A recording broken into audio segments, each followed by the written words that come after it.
good to see you here today on a beautiful Easter afternoon. I'm Kerry Buckley, and on behalf of Historic Northampton and in partnership with the Smith College History Department, it is a pleasure to welcome you here to the fifth lecture in our 350th anniversary lecture series. Before I introduce our panel and our guest, I want to point out that these lectures are funded by the Massachusetts Foundation for the Humanities with promotional underwriting from WFCR, Public Radio in Western Massachusetts. We're fortunate, very fortunate, to have the state headquarters of the Massachusetts Foundation for the Humanities here in Northampton as part of our cultural infrastructure, and we're proud to be part of the quality programs that it supports, not only here, but throughout the Commonwealth. As I've mentioned in previous lectures, the work at Historic Northampton will not be over at the end of this anniversary year, but we'll be working to sustain the quality of programs like this for the 351st, the 352nd, and will endeavor to preserve this legacy for those who will celebrate the 450th anniversary. We do not receive funds from the city or the state. We're a private nonprofit foundation, and we depend on memberships to defray our operating expenses, and we must grow our membership base dramatically if we are to meet the needs of the 21st century. So I invite you to become a member of Historic Northampton, and you can do that by filling out the membership query in the back of your program, or you can fill out a card at the table at the rear of the auditorium, and mailing it to the address on the card. I also want to remind you that these lectures, along with other articles, will be collected in an anthology and published with the University of Massachusetts Press, a place called Paradise, Culture and Community in Northampton, Massachusetts, 1654 to 2004, will be published late this year to close our anniversary celebration. And you can reserve a copy of this book also by filling out the enclosed card in your program and dropping it off at the rear or mailing it into Historic Northampton. Or if you're watching on cable television, you can call 584-6011.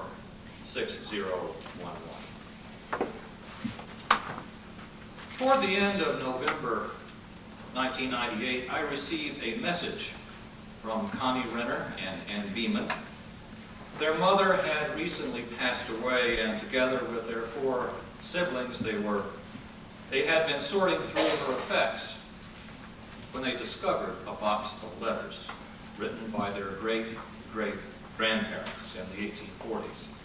And since these letters were datelined Northampton, the family had found their way to Historic Northampton via our website on the World Wide Web, and they inquired as to whether or not we would like to see them. And I replied, yes. So, a few days later, I received a package containing photocopies of about a half-dozen letters, and I began to read the first one. It was a letter from Dolly Witter Stetson to her husband, James, and 8 lines down in that first letter I read, "The first thing that occurs to me is the fall that Elmira had last Saturday. She was feeding in the upper story of the cocoonery." I stopped. Cocoonery? Well, we'll find out what happened to Elmira later, but at that point, I asked myself, could this be the cocoonery of the Northampton Association of Education and Industry, the 1840s utopian community was organized around the silk mill in what today is Florence? And I read on. And a few pages later, there was the sad news of the death of a child and of the funeral. And almost as an aside, the letter goes on. Sojourner also spoke with much feeling and saying something on the death of an infant. This must be, I said to myself, Sojourner Truth, brought to life in the words of Dolly Stetson.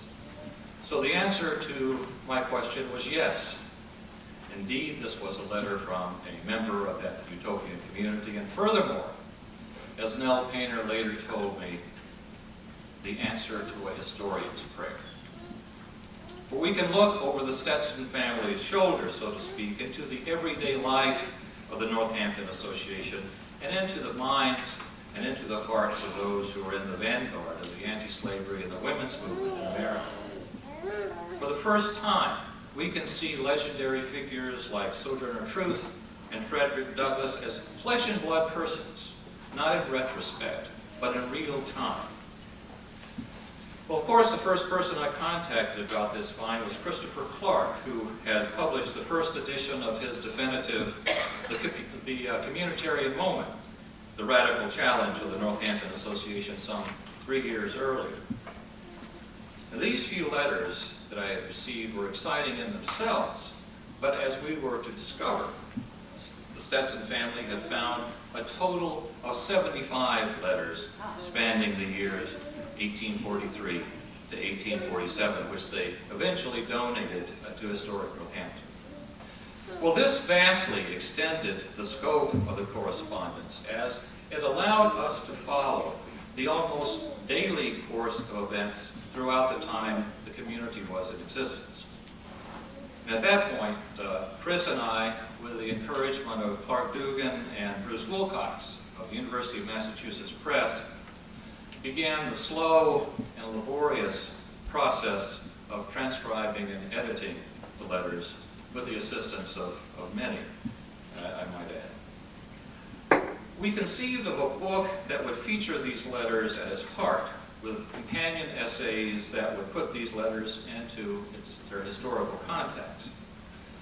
As a result, Chris's extensive scholarly annotations of these letters enrich our understanding of the figures and the events that are chronicled in these letters, and his essay enlarges our view of the communitarian impulse of that era. Marjorie Seneschal's long interest in the history, science, and the technology of silk production made her the ideal candidate to unravel what the letters tell us about the state of that art in the 1840s.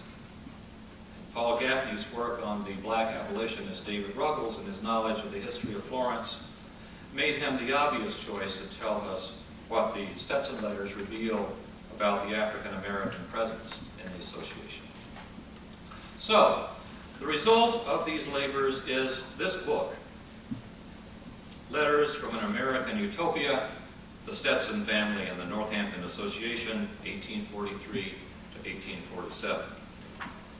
And I want to thank the University of Massachusetts Press for its meticulous craftsmanship in the production of this book, which is characteristic of all the books that they produce, including the new paperback edition of Christopher Clark's Communitarian Moment, which you'll also find in the rear available to you.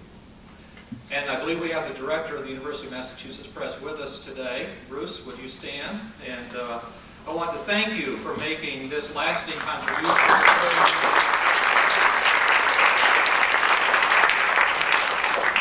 This lasting contribution to the celebration of the history of our community possible and tangible. So finally, we come here today to honor a family and its legacy. And I'm going to ask right now, will members of the Stetson family that are with us today please stand so we may recognize and honor you.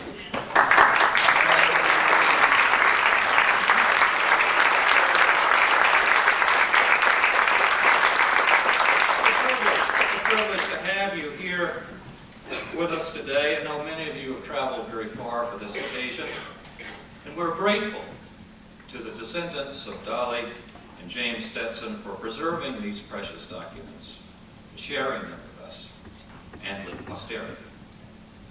And today, following our panel speakers, we'll hear from the great-great-grandchildren of James and Dolly Stetson, as they give voice to some of those letters written 160 years ago right here in Northampton. First, let me introduce our panel speakers today.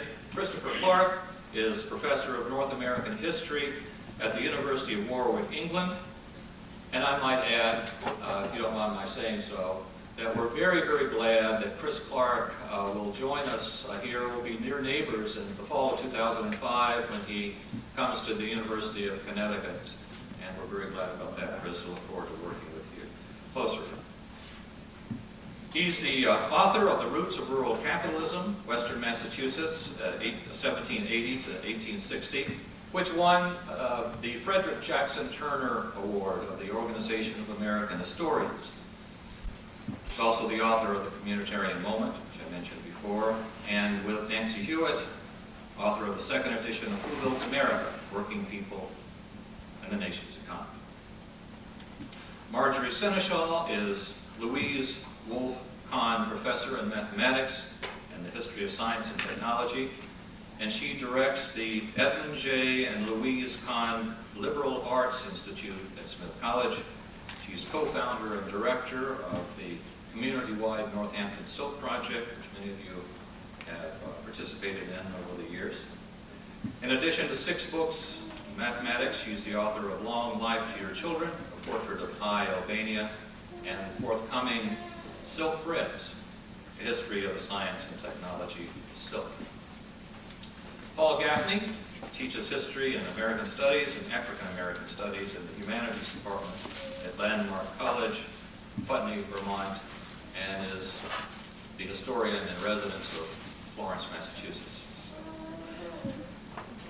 Let's welcome our first speaker, Christopher Clark.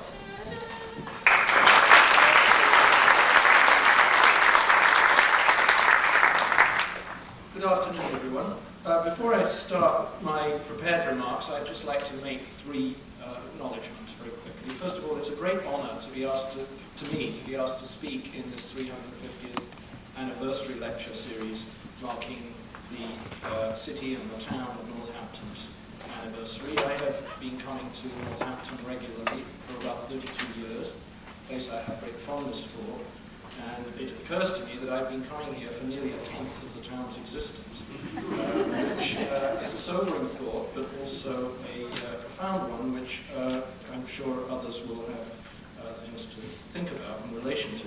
I would like to acknowledge the friendships and collegiality of Northampton, which has been a very important part of my own life and professional life.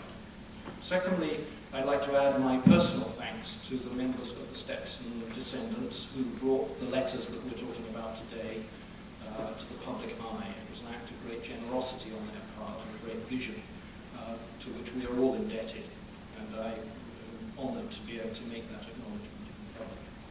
And thirdly, to the extent that the book that we're talking about has been accurately transcribed from the letters, the work of Kerry's assistant, Connie, at Historic Northampton should also be acknowledged. She was the person who did the most painstaking work of checking and transcribing these materials and calling my and others, mostly my, mistakes into question. And I'm sorry that she's not here today, but I would like that acknowledgement to be made. We are here to honor liberty and to denounce slavery, to assert the right of man and to testify against oppression, to invigorate the love of freedom and to deepen the detestation of tyranny, to proclaim the dictates of eternal justice and to rebuke the wrongs done by man to man. These words were written by a fugitive slave, Stephen Christopher Rush, who was a resident of the Northampton community in the early 1840s. And he was trying to sum up in a letter the purposes of the community itself. Intentional communities, or practical utopias, have been a consistent theme in the American past, but there have been marked fluctuations in their periodicity and their importance. And one of the periods in which they were most prominent was in the 1840s, when, for a period, it appeared to social reformers of various stripes that organizing colonies of reform-minded people would become an important vehicle for social change. This was a belief that spawned about 60 intentional communities in the United States in the 1840s alone. It was a period that came and went, and that's why I called it in my book about the Northampton community, which was published in 1995. Sorry, I'm a historian, so I sometimes get the centuries wrong. A communitarian moment, a point at which these communities seem to be vehicles for social change. As a prominent Boston abolitionist put it in 1841, as the moment was approaching, cooperative associations are one of the marked tendencies of this age, a most encouraging sign of an earnest purpose to remedy the cause of evils which prevail in this disjointed world.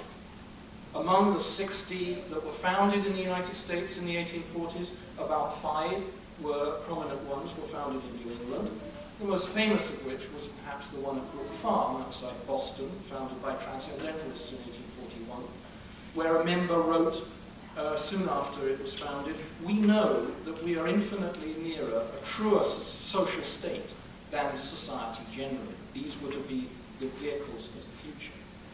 Among New England communities, Northampton's, which, as Kerry has pointed out, existed between 1842 and 1846, briefly had a degree of prominence among social reformers.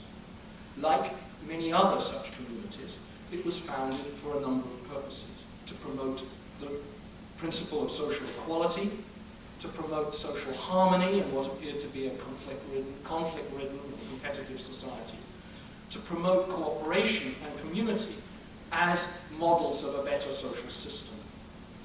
As a Chesterfield man, a young man in his early 20s, a man called Oliver Payne, who was a silk weaver and became director of the community's silk department, wrote, "I joined because I was convinced that it would be something better than we have in the world, and I was in want of a better way of living." The Northampton Association of Education and Industry, its formal title, occupied land between 450 and 500 acres at a place that was then called Broughton's Meadow, about 2 miles or so from here, and was the nucleus of what 10 years later would be called Florence, the village of Northampton that has remained under that name and to some extent a distinct identity within Northampton ever since. The community had over 240 members or associates during its existence, anything up to about 140 at one time. Its peak membership was reached in the middle of 1844. Its members were made up of families and individuals, a few of whom were teachers or other professionals. Many were skilled artisans, laborers, farmers, and others. They ran a school, they ran farming operations and lumbering, they did metalworking and other mechanical trades. But above all, they attempted to rely on silk raising and manufacturing as a major means of earning their income. And Marjorie Seneschal will be talking about what happened to that in a few minutes' time. This wasn't coincidental. They had taken over the property of a bankrupt silk manufacturing operation that had been established in the 1830s and quickly failed. The members of the community were mainly drawn from New England, but also from New York State, parts of the Midwest, and a handful from elsewhere than the United States. But the largest numbers of them came from Connecticut, and we'll see that that's important to the story we're looking at today. The community had a number of specific ideas.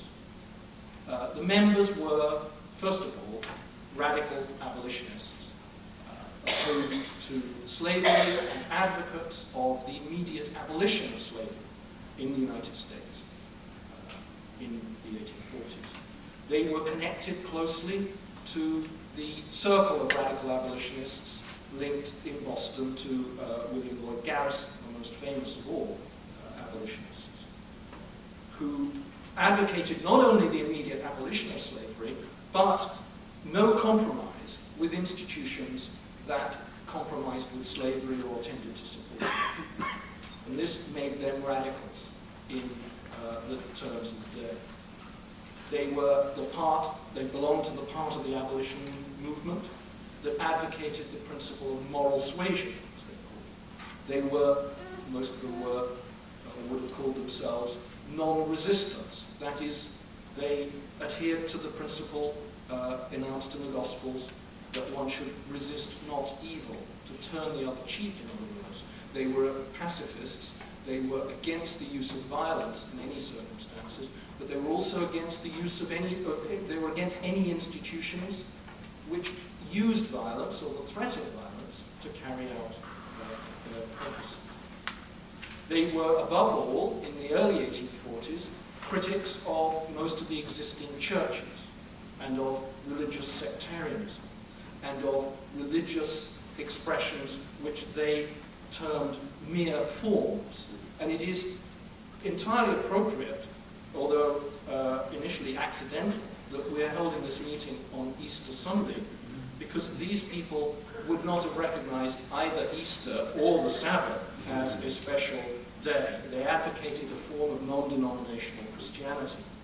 And Oliver Payne, whom I've also quoted, commented on this while he was a member of the community. My views have been sectarian as to religion, and well they may, because I was brought up to go to church and to keep the Sabbath. That was sufficient to be a Christian. But I know my religion consists of doing right, knowing that God don't require us to worship him in forms. We must worship him in spirit and truth. If we would have everybody love us, we must love everybody. And this is a principle, of course, on which community would be based. These were also advocates of women's equality and women's rights. They were the part of the abolitionist movement that was most closely associated with the movement for women's rights that would grow out of it. And they were advocates of racial equality and of civil rights. And Paul Gaffney will make some remarks shortly about race and the community. Their ideals of a future society that would not only be without slavery, but without social distinctions, were perhaps best expressed in one of their favorite biblical passages.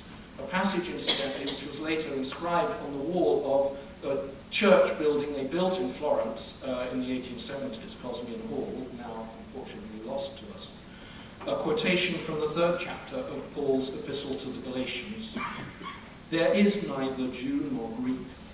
There is neither male nor female. There is neither bond nor free. For we are all one in Christ Jesus. As the community built its membership and sought to establish itself, it drew a variety of responses from the New England community in general. Like most radicals, they provoked hostility from the town and from the surrounding society. One newspaper wrote that the Northampton Association was, quote, made up of extreme abolitionists, come-outers, broken-down politicians, Negroes, ladies, and children. They are a non-resistant, and we think, a non-compass community. Now, they also evoked considerable praise from abolitionist supporters who were keen on the notion of a community at Northampton and wanted to do everything they could to talk it up. One of these people, writing under the pseudonym Noggs, came from Lynn, Massachusetts, wrote in 1844, "Nothing short will be adequate to describe the paradisiacal nature of that lovely spot. It is Eden Junior, to say the least." And another prominent abolitionist wrote, "I have never seen together so numerous a company with such free and happy characteristics." Members of the community who wrote about it had a slightly more realistic appraisal of the actually rather dour existence that they had up at Broughton's Meadow. Frances Birch Judd, who was a prominent member and remained a resident of Florence until her death in 1894, recalled in a memoir that it seemed to me to be in a wilderness. Sojourner Truth, when she arrived, thought that it was such a dire place that she seriously thought of only spending one night, and before making her way on again. She stayed for about 10 years, as it happened, but it wasn't an attractive place to her. And Dolly Witter Stetson herself reports in one of the letters that a member who had come from the Midwest said that the site reminded him of the wilder parts of Wisconsin. The community also evoked special hostility, as often happens in political movements, not with their real opponents, but with the people who were somewhat close to them, the evangelical abolitionists who were opposed to women's rights and to the Garrisonians' religious views. The Journal of Commerce of New York, which is an organ of another Northampton family, the Tappans. The thing can never work, they wrote of the Northampton community in 1843. It's a humbug. It consists of wild, insane, and brutal men, and a schoolroom full of inferior-looking brats. They urged their rival editor, Horace Greeley of the New York Tribune, who was a great supporter of community movements, to go and visit it and enjoy their ascetic surroundings. They'll board him cheap and perhaps feed him with dog food. Now, we've been able to pay attention to this community and its context, historically, because of vitally important discoveries of lost or unknown documents. In 1983, a historian in Worcester, Massachusetts, found the records of the Northampton Association, which had been lost since the 1890s, in an auction in Sterling, Massachusetts, and purchased them. He told me later that the New York book dealer who was sitting in front of him had forgotten his checkbook that day, and so he was able to get hold of them, otherwise they would have disappeared again. These are now in the American Antiquarian Society, and their presence there enabled me to start the trail of research, which was a long one, which enabled me to write the Communitarian Moment in 1995. But then, as we've heard, in 1998, we have the discovery of another set of important papers, the Stetson letters, which are going to give us the best view we have and can have, probably, of life inside this community, and indeed an all too rare example of direct views of life inside similar communities at any time in the 19th century. These are extremely rare and valuable findings. They were mostly letters from Dolly Witter Stetson or her daughters to James Stetson, while they were all living in the community, but while James was traveling or working in Boston selling silk for the community. So these are the letters that the family wrote to one another when they were separated, which is why they don't have many direct references to what one wants to know going on, because of course they all knew that they were in the Northampton community. Kerry had to dig this out. They didn't announce it because it was something that was already known. As you'll see when you read these letters, and I hope you will, they provide insights into the daily life of a well-educated but relatively poor family of the 1840s, and of their interactions with the life of the community itself. The Stetsons had come from the town of Brooklyn in eastern Connecticut, where James had worked before 1840 as a saddle and harness maker. They were among thousands of similar families who became supporters of the abolitionist movement and other reforms during the 1830s and 40s. They happened to be well connected through marriage to the radical abolitionist groups. Between the 1820s and the 1840s, they had undergone their own step changes, if you like, in radicalism. They were Unitarians in the 1820s, when that was a rare thing, particularly in Connecticut. They became abolitionists in the 1830s, in the 1830s, when abolitionist movements, societies were established across Connecticut and other parts of New England. And they joined a radical communitarian movement in Northampton in the 1840s.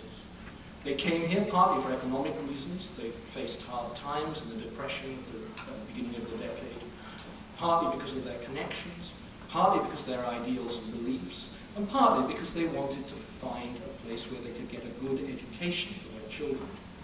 Dolly Witter Stetson bore a total of 10 children between 1828 and 1847. 3 of them died in infancy or childhood, She remarked later in her life that she'd spent 20 years with one foot in the cradle.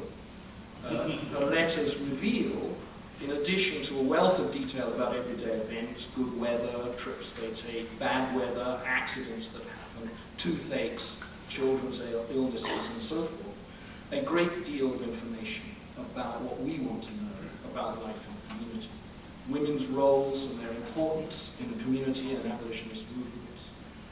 James Stetson, for example, quickly became skeptical about their membership of the Northampton Association for various reasons. It was Dolly and her daughters who persuaded him to stay for the 3 years that they did.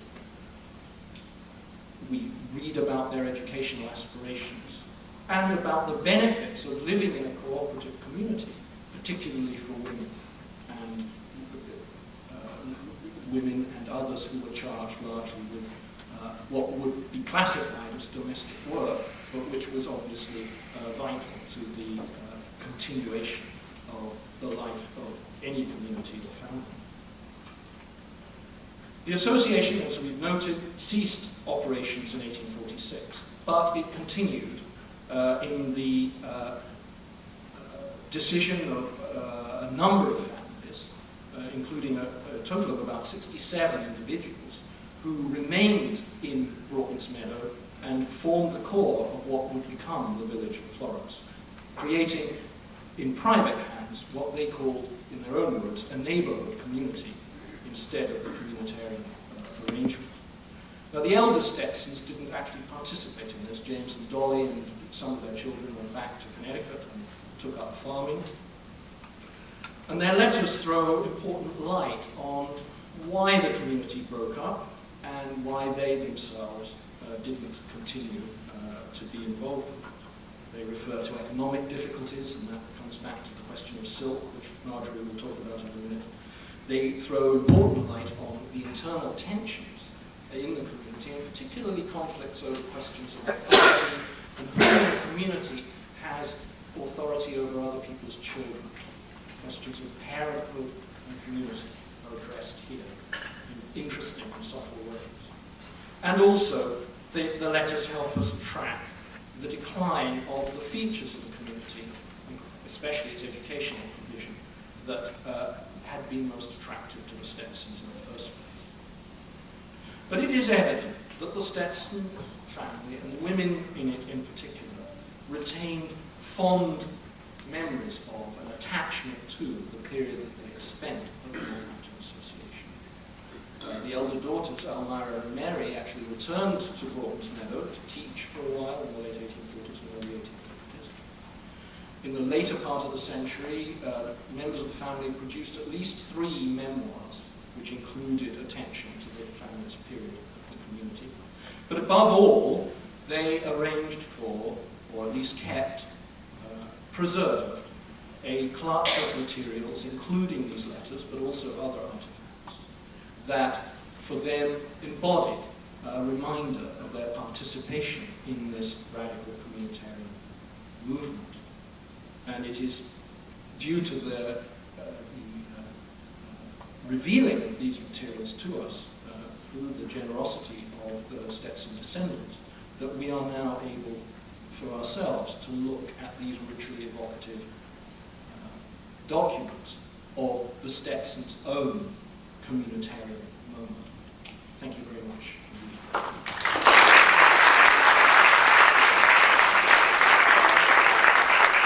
We will now have a very brief pause while Marjorie gets her PowerPoint presentation revved up.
feel free to talk.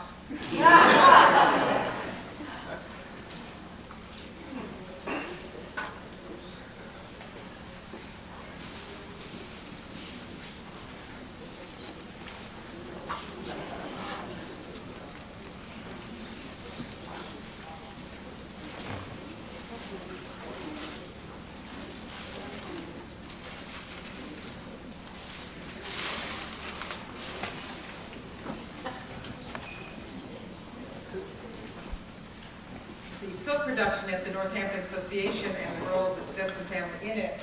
I'd like to just say what a joy it has been to meet the Stetson family in person after living with their ancestors' letters for several years now. We've gotten to know, all of us, Chris and Carrie and Paul and I've gotten to know Elmira and Mary and George and all the children and Dolly, the mother, and James, the father, as if they were members of our own family. And so it is just a real pleasure to meet you all. And I must say there's a family resemblance, which is startling too. It's really wonderful. And it has been a great pleasure to work on this project. It has been such a joy. The Northampton Silk Project, which some of you have been involved in, began before we knew about the letters. And this is it's just now winding up, a community-wide project to recover and discover Northampton's century of silk making. It's not well known anywhere in the United States that at one time it was expected and hoped that America would be a silk-making country raising silk and also manufacturing on par with China. And they didn't see any reason why it shouldn't be. King James even had sent over silkworms with the first shipment to the Virginia colony, to the Jamestown colony. Benjamin Franklin was a strong advocate for silk production in America. And in general, there was actually, in fact, a successful silk raising for many, many years in Connecticut, in the area from which the Stetsons came. So at the time, in the 1840s, it didn't seem quite so unreasonable, or let's say in the 1820s. Things happened in the 30s that made it seem less reasonable. But at the time, they thought that this was a really very, very nice idea. And Northampton got involved in it, as I will explain a little bit more, in the 20s and 30s, and continued through various different incarnations to manufacture silk here until the 1930s.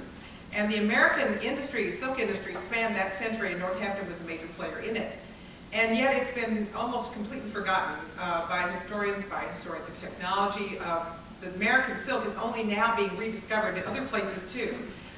We were among the first here to realize that this was a story that was important and interesting for the history of Northampton. And this project began with many, many Smith students, faculty, townspeople, Historic Northampton, and Paul Gaffney from Florence gave invaluable support. And over the years, we tried to piece together what had happened, and also then we ended last year with lots of exhibits and so on about it. But nothing compared to the letters. Because when we received the Stetson letters, then suddenly it came alive. One vital period in Northampton silk history came alive in a way that we could never have hoped for, never dreamed for, and it was just marvelous. I'll show you what that was. What we have here, what I'm going to talk about over the next few minutes, is what the Stetson letters tell us about silk production in Northampton. But first I want you to see this box. The family donated this box along with the letters, and we don't know what it is. I mean, we know it's in it. And you can see at the top row there's some jars. And these, if you look at them now, this is on display at Historic Northampton. If you look at them now, there's not much to see. There's some little crumbly things. But once they were silkworms of different sizes, starting with eggs and going on up to the full size, at which time they begin to spin their cocoon. Those are in the jars. And then there are several rows of cocoons, and they must have been different varieties. I can't imagine why else they would have put so many in there. Then comes some cocoons and some what's called raw silk. That is silk that has been unwound from the cocoons, as I'll explain in a minute, but not further processed, not dyed, not cleaned, not softened. And then there are several other scades in here. It looks at first that maybe this was a showcase that James Stetson would have taken with him on the road as he was selling silk. But we don't think so, because it has several examples of Italian silk and then of Florence silk, and you're expected to make an invidious comparison. This is not the best stuff you can find. It's not, and also none of it's dyed, and so it doesn't look like a showcase for Northampton silk. It looks like really, to me, I think a box put together by the family later just to memorialize, just as for themselves, of what they had done at the time in Northampton.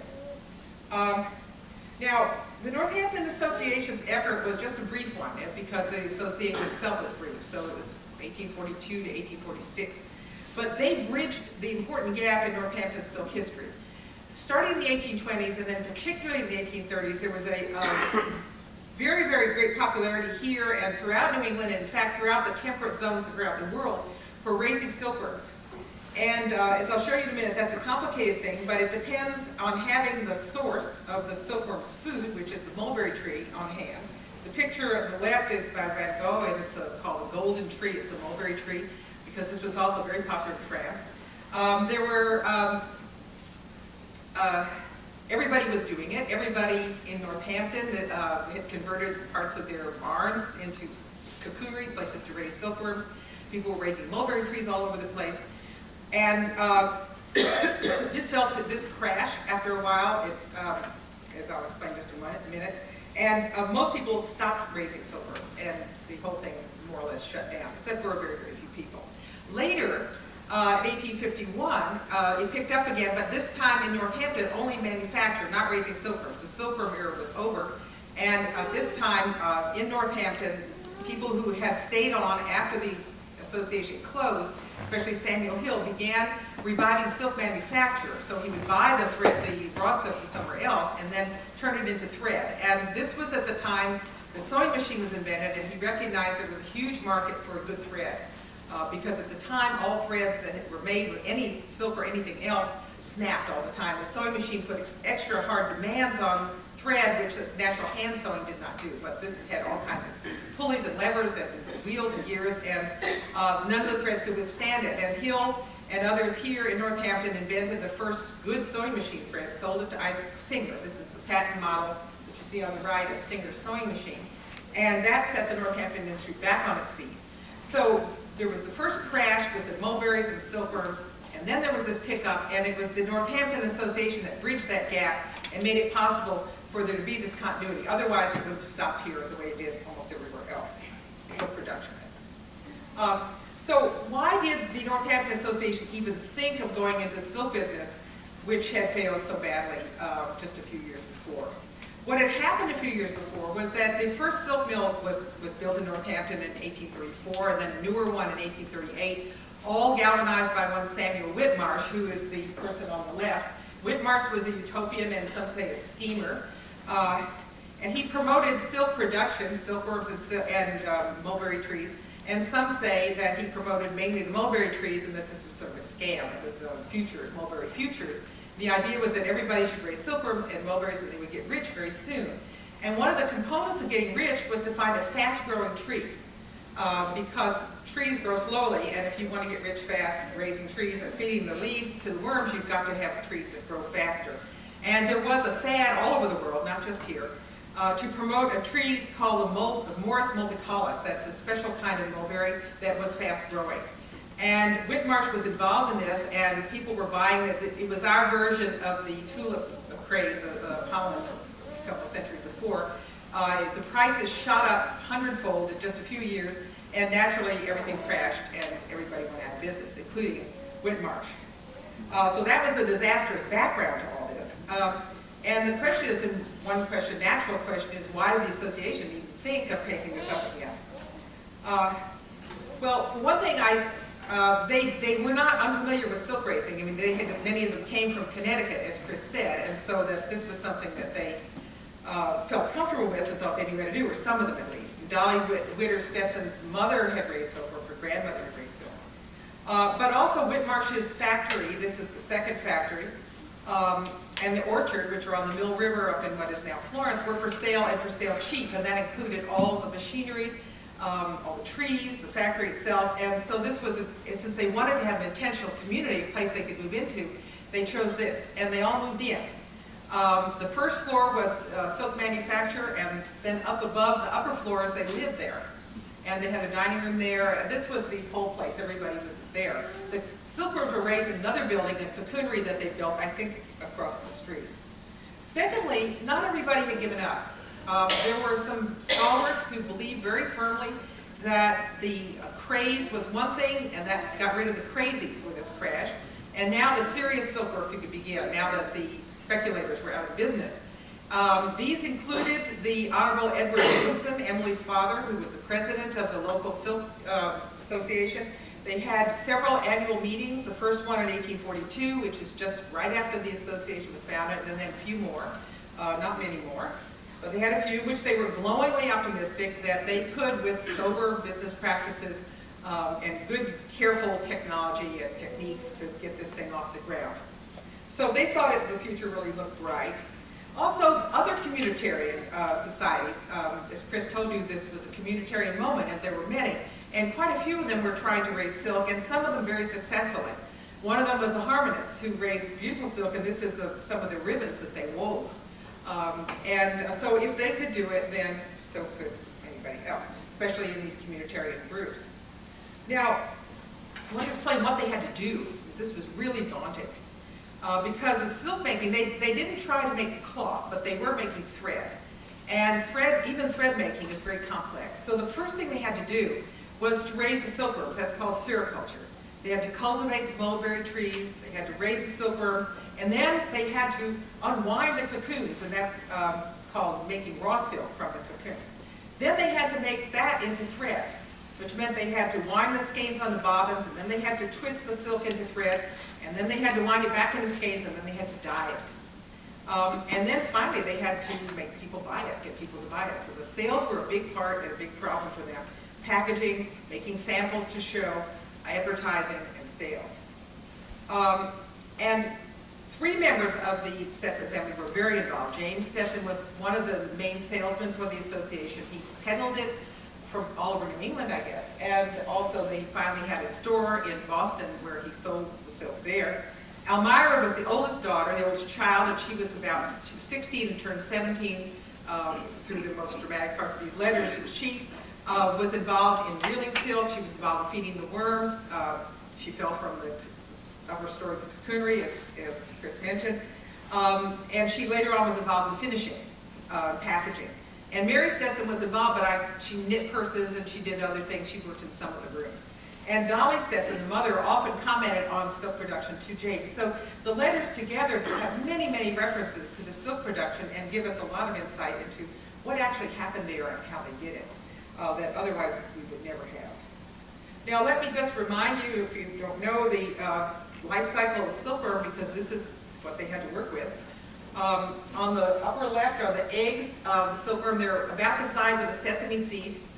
And the newly hatched worm, which is the next one to the right, looks like a little black dragon. Then it grows as it eats these leaves. They eat nonstop. They're voracious. It grows into this monster that you see on the right. When it's full grown, it's about the size of my index finger. Some are a little larger, some a little smaller, depending on the variety, but they're about that size. Hideous as can be.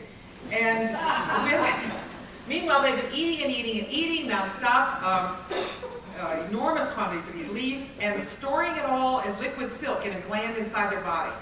They just store it all up, and then at one point they realize they're ready when that gland is full, so they're ready to spin their cocoon. The purpose of the cocoon for them is to undergo metamorphosis and change themselves into a moth. And what they do is they have, you can hardly see it, but little two spinnerets on either side of their head, and they begin ejecting the silk from that gland out of their head, and it forms a very fine strand. The two sides join together to form a single strand, and the silkworm climbs up into a little niche here, a little branch, forked branch that the silk grower puts out there for them. And he climbs up there and, what's that for?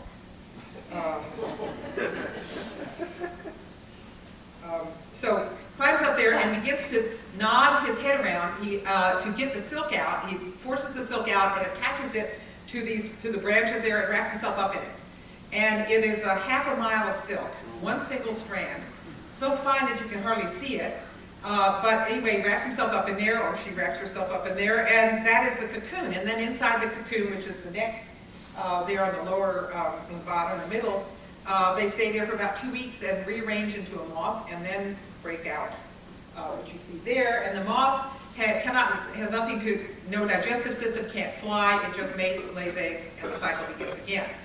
Now, the silk makers, this is what they had to do, and this is what they were involved with. The children mostly fed the worms, but everybody in the community who worked at all in the silk department had to be concerned with storing the eggs. They have to be kept cold over the winter and into the summer, with feeding the worms, with setting up the little branches, with taking the cocoons out of the straw or out of the branches when they're ready, and with stifling them, most of them, before the moth emerges, because when the moth emerges, it cuts through that silk and it's no longer a single strand, and they want to unwind it. So they have to stifle them in situ there, and only let a few hatch for breeding purposes. So it's a very complicated thing, and these are, I should say, very prone to disease. There are all kinds of problems.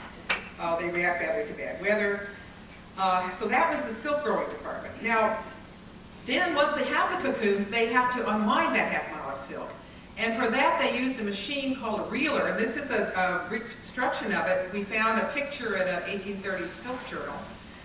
And my students, Beth and Vanessa, and also Alina, made this in the machine shop at Smith. And this is the kind of machine that Elmira would have worked at. And this is the kind that Oliver Payne was tinkering with to try to improve. When they finally got it working the very first day, that's when this picture was taken, they were so excited that they were screaming and shouting in the machine shop, and it just happened that Channel 22 was for some reason in the building. And they came and they put us on evening news, and I have the clip.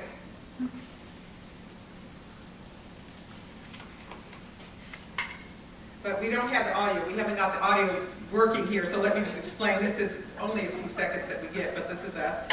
Now you can see the machine, the reeler reeling. And she's pulling back, so you can see the cocoon. Notice the cocoons are moving down there. The very, very fine thread, which you can barely see, is being wound onto to the reel and making the silk. And there's me telling about the history of silk in Northampton and how we hope that we can find one of these in somebody's attic somewhere. But anyway, we never have found one in anybody's attic. There are the cocoons, and you can't even see the thread. Barely. Do you see it there? Just barely the thread is moving. It's so fine. And so they put out a call for people to look in their attics for us.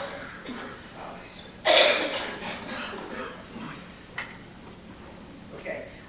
Once you've done that, once you've unwound the cocoons, you have skeins, and you want now, because it's so fine, you have to twist together, several together, like 10 or 12 together, 2 at a time, in order to make a thread that's usable.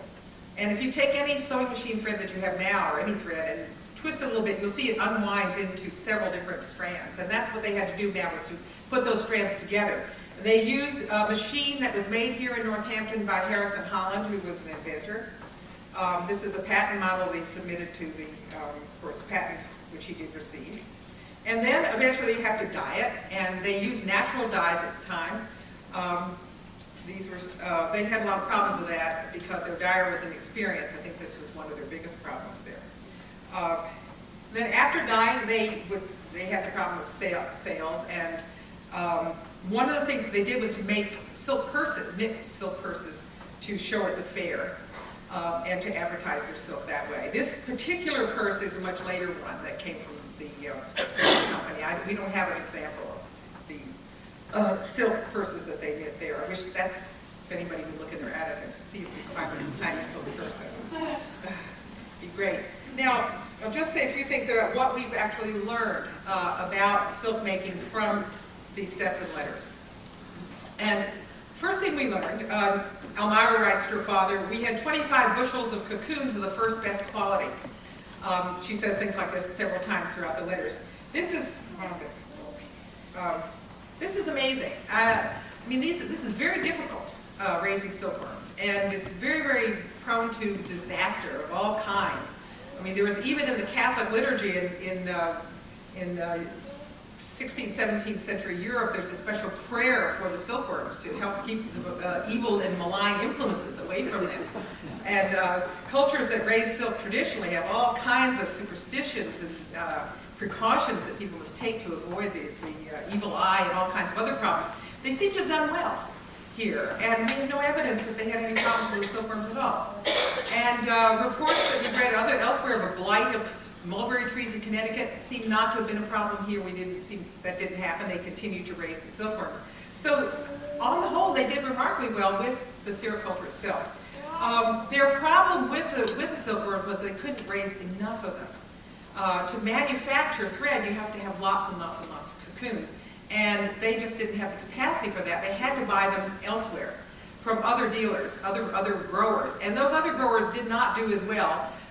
Besides poor quality silk, there was also a problem of transportation.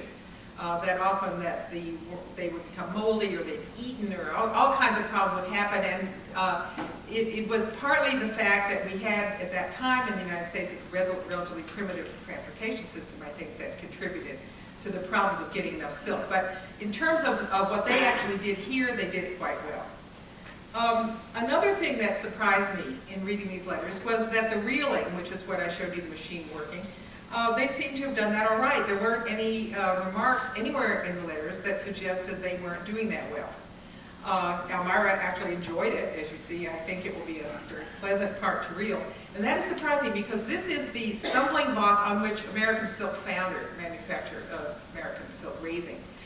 From Jamestown up until through the Connecticut efforts, that was the thing they did worst, and the thing that made it impossible for them to compete on the open market, on the international market with the silk, because the reeling was so awful. And we know that, for example, in the Connecticut, in Mansfield, they didn't even try to do it right. I mean, it's very tricky because cocoons you're trying to make a thread of a constant diameter, and you're unwinding the cocoons, several together, and twisting that thread together, or putting that thread together. But the thread thickness varies from each cocoon, and also between cocoons, and also the lengths vary, so that to keep a constant diameter, you have to be continually adding and subtracting more cocoons to the process. It's very, very tricky. It takes took Chinese in those years 10 to 15 years to learn just by observation and then apprenticeship before they were allowed to actually reel. And here we have people doing it very quickly. And this was a big problem in the United States, but it seems that the association did well enough, because I think there would have been comments if this had been considered a problem.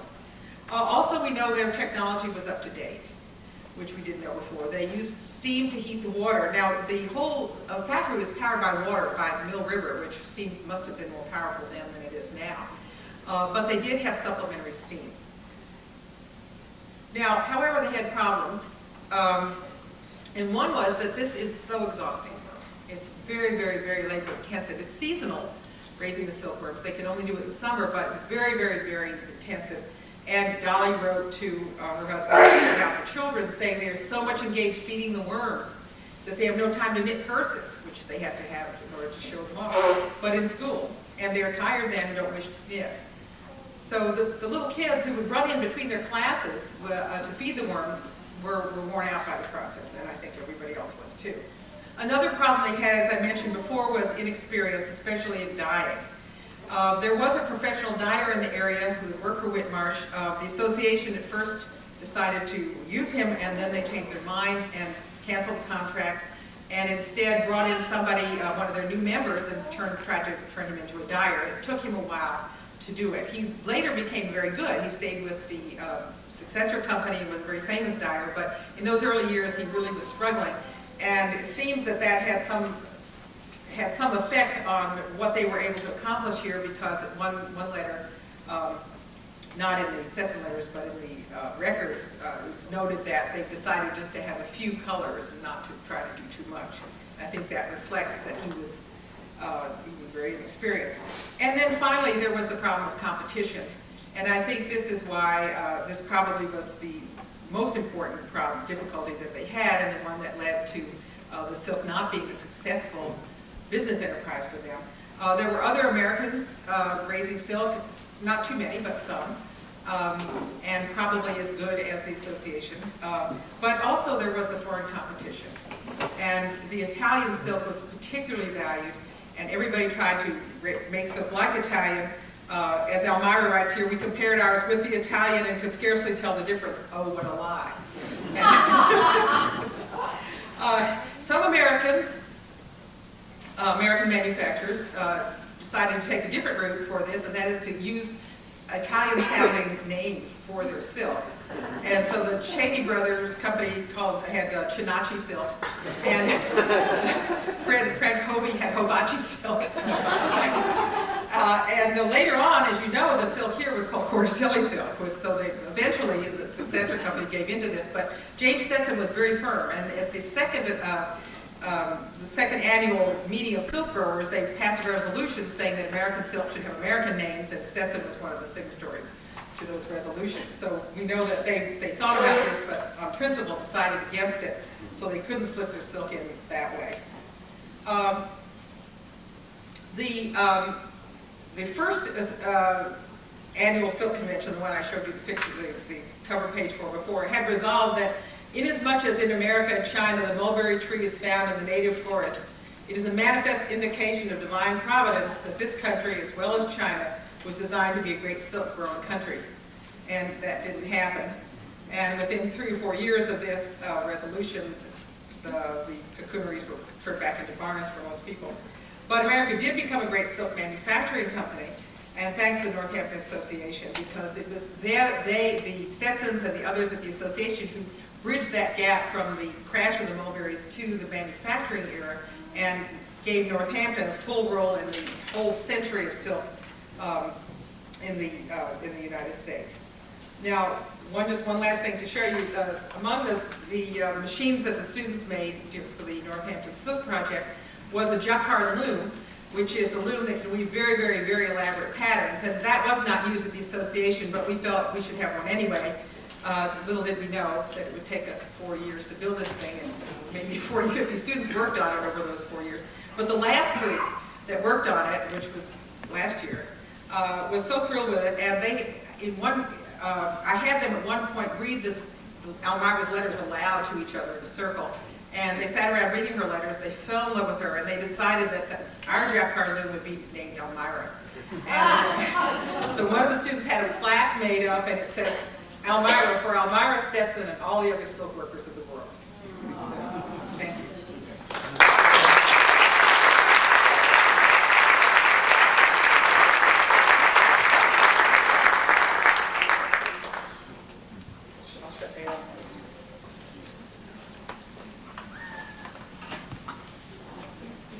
So as soon as that goes black.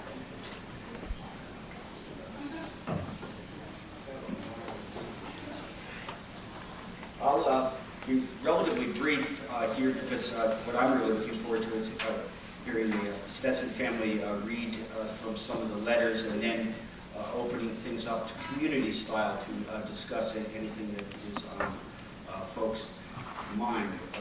We did have a chance to have a delightful visit with the Stetson family this morning. I did want to thank Carrie Buckley and Chris Clark and Marjorie for a very cooperative and very communitarian sort of project that we worked on over a few years, actually.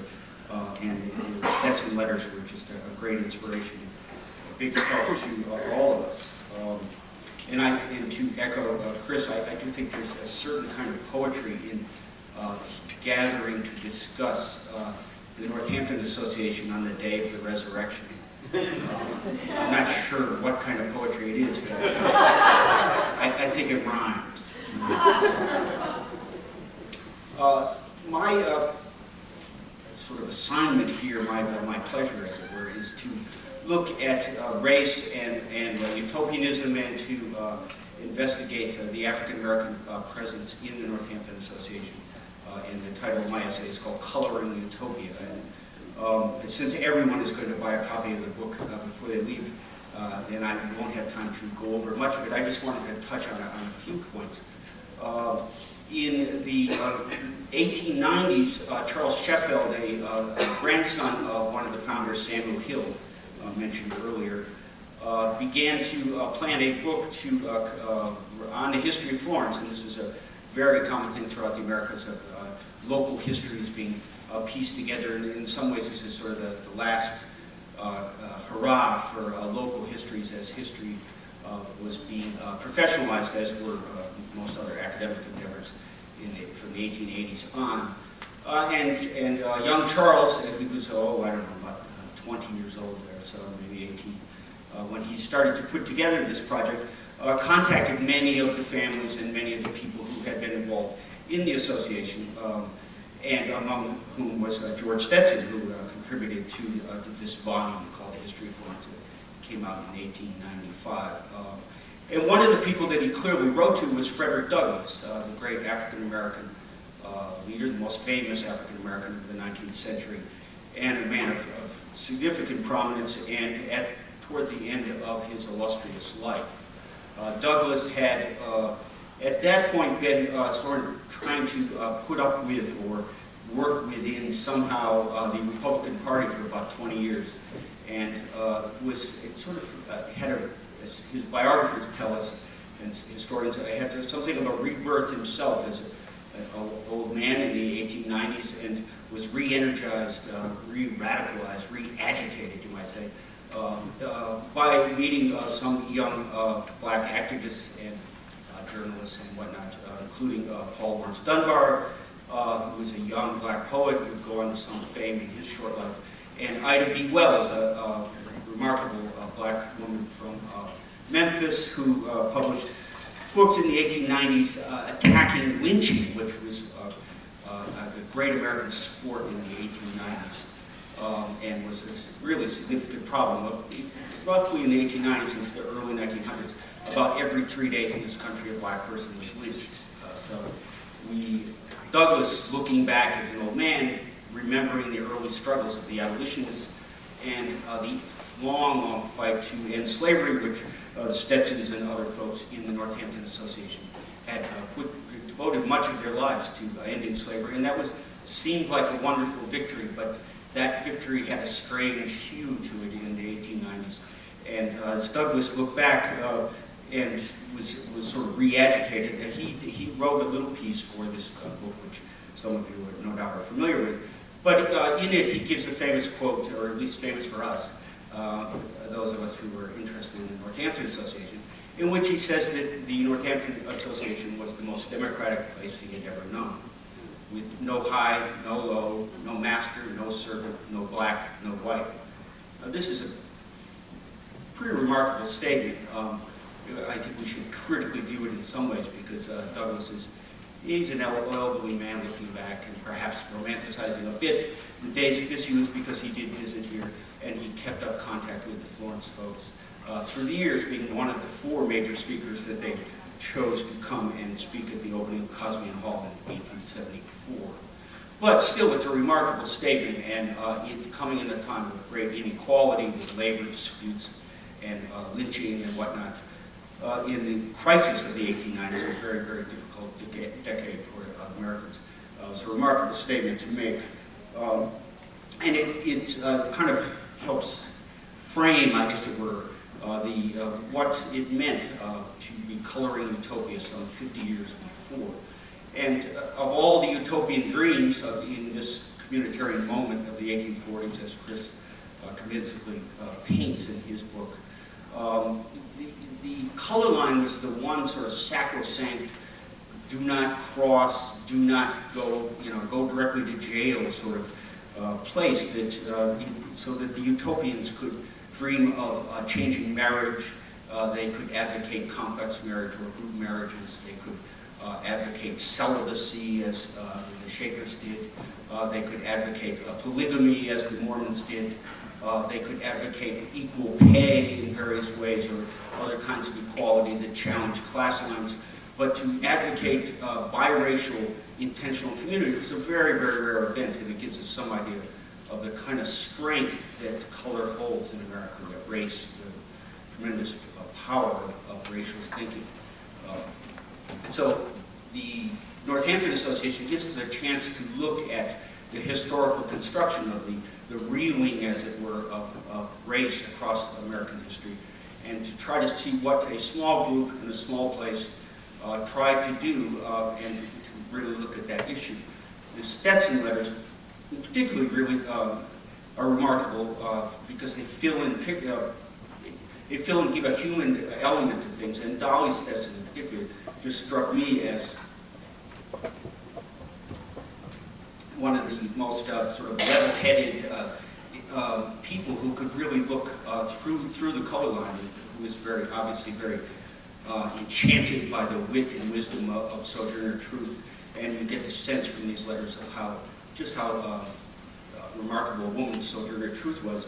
You also see David Ruggles, a much more prominent at that point than Sojourner Truth was, a sort of wounded black abolitionist who had come from New York City with a damaged health and with damaged reputation, who would run into all kinds of problems with white authorities in New York City, and also with the older black activists in New York who hired this impetuous young man who kept getting the police involved, had his bookstore burned down, and all kinds of things. So these are the sorts of folks who found a home in the Northampton Association, who show up in the Stetson letters and who Dolly treats very well. One of the remarkable things, I think, in the letters is that we learn that about Ruggles, that there was a very controversial marriage or non-marriage that happened in this community, which really kind of valued family and matrimony and the sense of a man and woman. That's a very important thing. And one of the young women and one of the young men, Harriet Hayden and Sidney Southworth, became very transcendental in their love and went out under a tree and declared their love under God's eyes and refused to have a minister to pronounce their marriage. I don't want to get into the Defense of Marriage Act here, but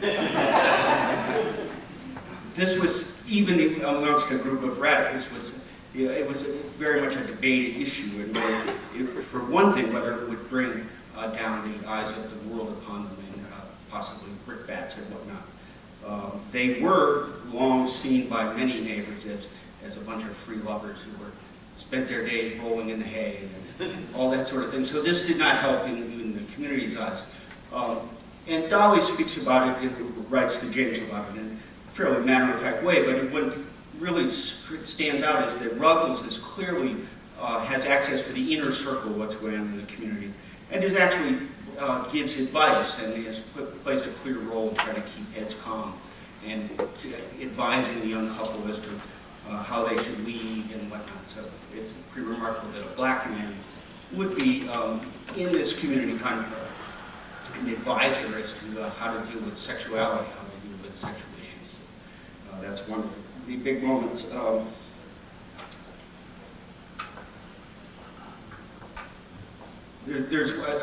don't want to go on too long. I think it's almost 3:30. So there's another young man that shows up in the community, and there were only 4 members, formal members of the community there who were African American that we know of. There were obviously, we see some evidence in Dolly's letters and in a remarkable letter that Lisa Vazquez has, that the railroad underground, as they turned it, was in fact very live here, and we don't know how many folks came through. But there is one young fellow who struck me as very, very interesting in these letters, named Stephen Rush, who we knew a little bit about before, who had clearly come as a fugitive slave of some sort, and who listed in the membership book his birthday as November 4th, 1843, which is probably the day he entered the community. So he had been born again in a communitarian moment of some significance. And Rush is very close to the Stetsons and working with them, as is Ruggles and Sojourner. So we see Mrs. Stetson and the children are very much involved with the African American presence in the community. Rush also apparently was writing an autobiography, which has since been lost. If anyone is doing Marjorie's work up in Addicts and finds Stephen Rush's autobiography, because he's a very much more of an ordinary black, whereas Ruggles and Sojourner Truth and Frederick Douglass were really powerful personalities, extremely articulate.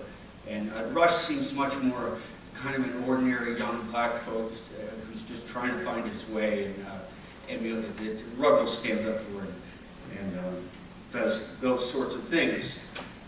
So I don't know, I think maybe I'll end it here so we'll have enough time for the letters and then to have our community meetings. Thank you very much.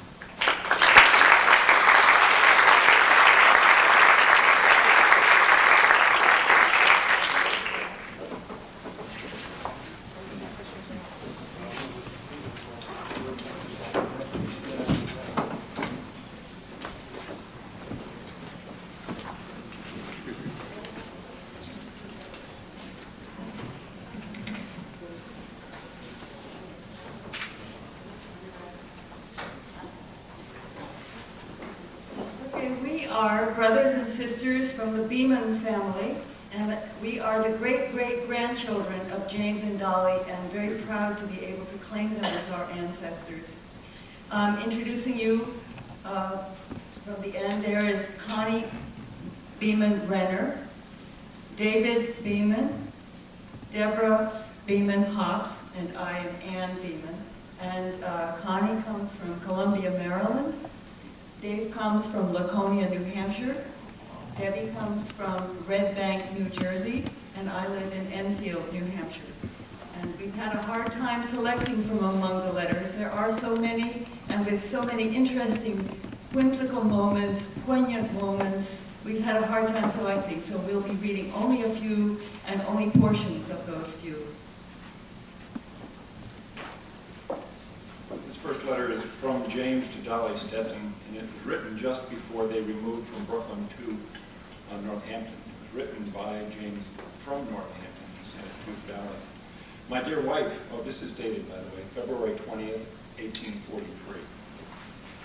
My dear wife, you see I am again detained here another week, this time to accommodate Dr. Hudson and Mr. Adam to attend the convention at Manchester with the horse they designed for me to take. Which horse, by the way, I am told, is a very lazy one, so I must drag snail-like for 500 or 600 miles through snowbanks and I don't know what else, through the coldest state in the Union. Oh dear, it almost freezes me to think of it. But never mind. I never did a bad job yet, but what I found it less terrible in the execution than I feared before I began. A man who has lived through the terror of asking his wife of her parents, and a man who endorsed for him at the bank, and having payday come around with nothing in his pocket to pay it with, can live through anything else under the canopy.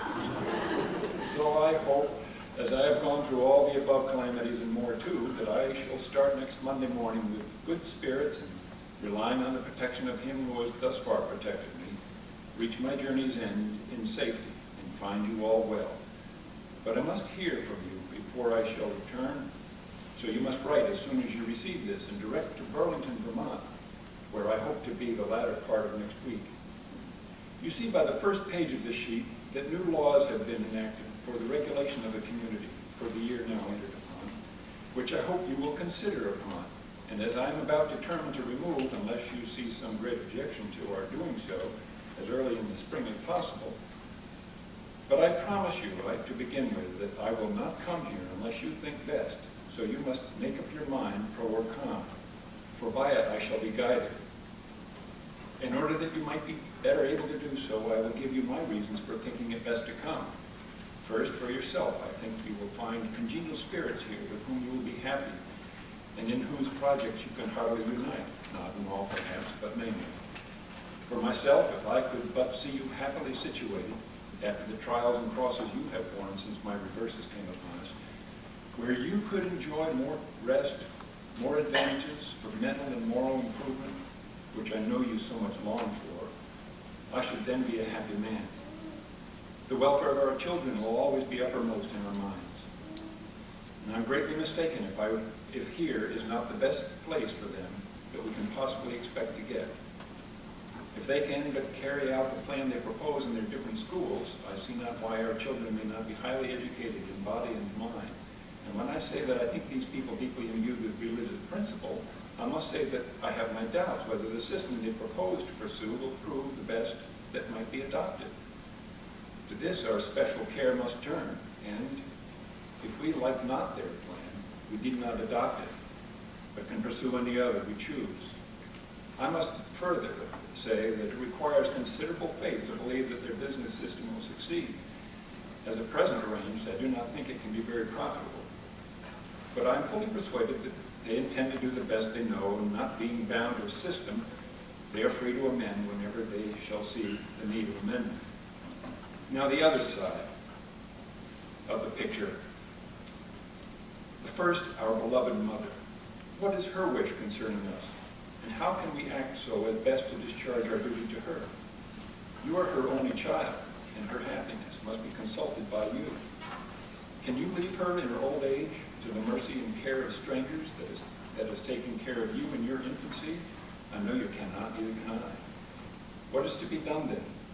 Will she come with us, or shall we stay with her? You and she must answer these questions, and in doing it, you must yield yours to her wishes and happiness. Again, all the advantages for intellectual and physical education of our children and ourselves recompense for the giving up of some, at least, of personal freedoms and the possibility of wrong, or rather of scarce any religious instruction. I mean, in preaching, unless we go into town, which will undoubtedly create unpleasant feelings in the minds of some here. One thing more, it snowed most all last week, and it's snowing now, Sunday. It has been very cold. Tomorrow I hope to start. Kiss Lucy for me. Give my love to all the children and mother. And believe me when I say that I love you best of all, yours, J.A. Stetson. And he adds a postscript here. I've attended meetings this afternoon. Mr. H. Scarborough led in reading 5th, 6th, and 7th chapters of Genesis. I find quite a number of transcendentalists, and they think the account of the flood a fable. A queer set of fellows, these. Enclosed is a bookmark I bought at the insane hospital. I sent it to Elmira. And the motto will always teach her not to despair. But if she misses once or more times of realizing all she expects in this world, try again.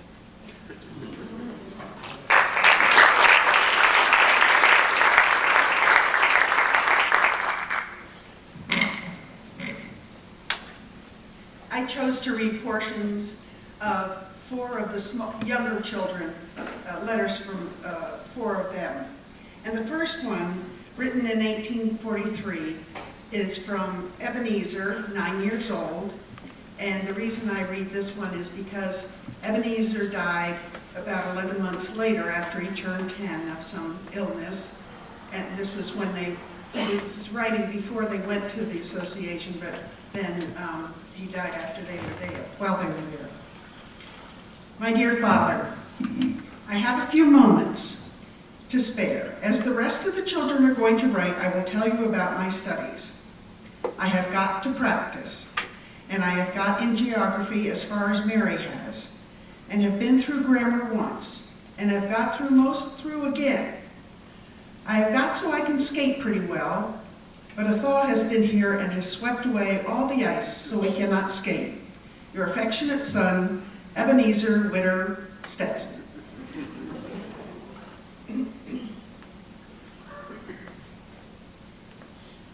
This one of June 1884 is from Mary, who was age 12 at the time.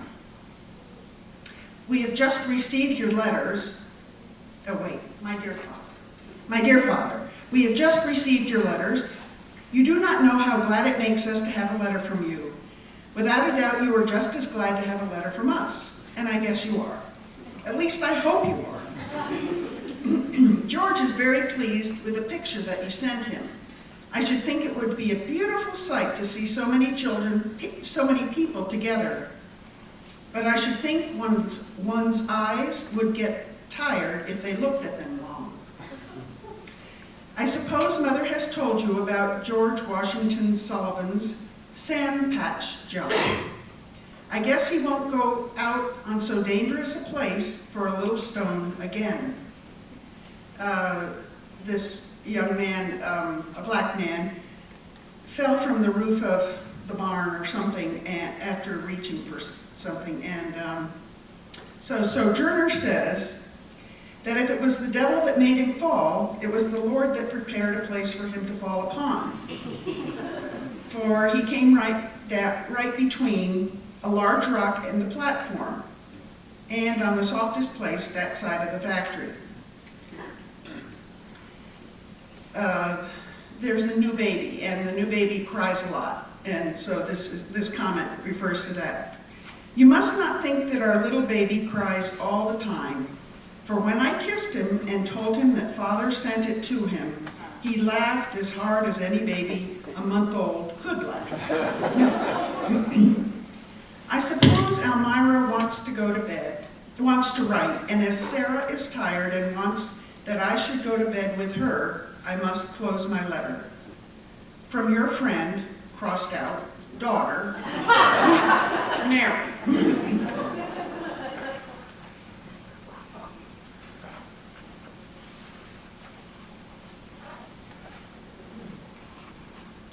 This is February 1845 from Sarah Stetson to her father.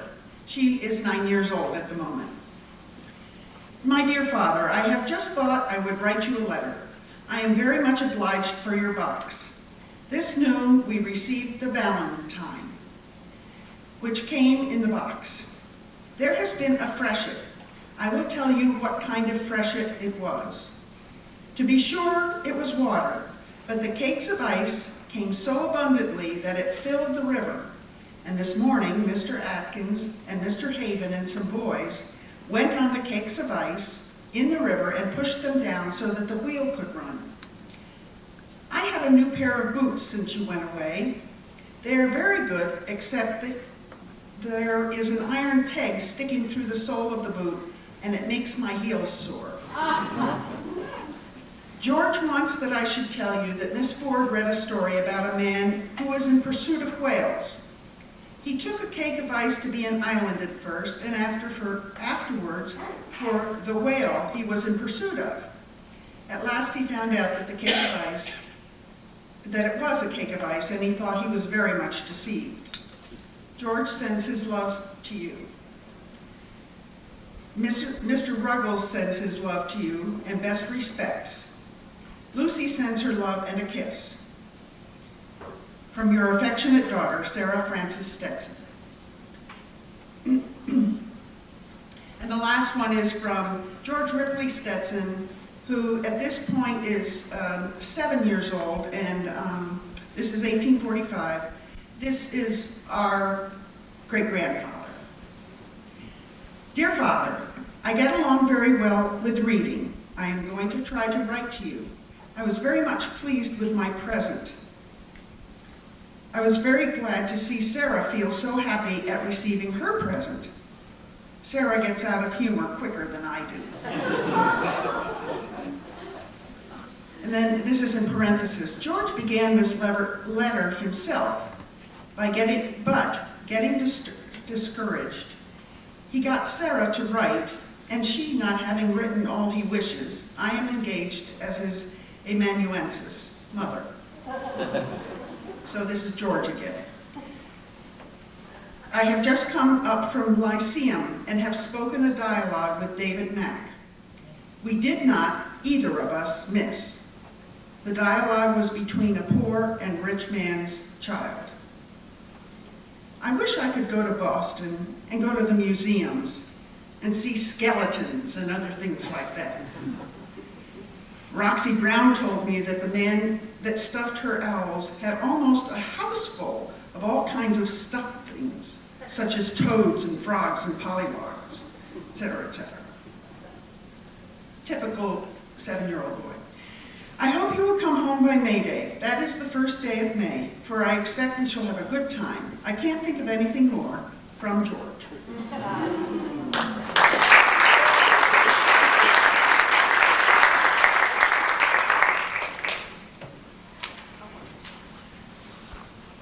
I'm going to read a letter from Dolly Witter Stetson to her husband James, written in April 21st, 1844.